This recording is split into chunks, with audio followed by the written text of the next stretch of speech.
পেয়ারা গাছে পেয়ারা দেখে পেয়ারা জিভে আনছে জল। ভাবছি এবার পেয়ারা জুসে মন ভরাবো, এবার চল। পেয়ারার জুস বা পেয়ারার শরবত কোনো অপচয় ছাড়া, যেটি খেলে মুখের ভেতর ফ্লেভারে ফ্লেভারে মারামারি করবে, এতটাই দারুণ খেতে। প্রথমে একটি পেয়ারা নিয়ে ওপরের ভাগটা কেটে পেয়ারার ভেতরে শাঁস সমেত বীজগুলো বের করে নেব। একটি গ্রাইন্ডারের ভেতরে পেয়ারার শাঁস, বিট লবণ, চিনি এবং বরফের টুকরো দিয়ে গ্রাইন্ড করে নিয়ে ছাঁকনিতে ভালো করে ছেঁকে নেব। একটি জায়গায় বিট লবণ এবং লঙ্কা গুঁড়ো মিশিয়ে পেয়ারার গায়ে লাগিয়ে নেব।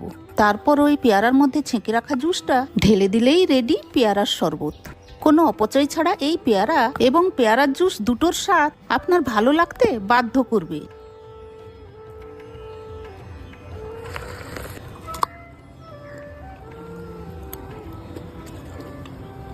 দারুণ।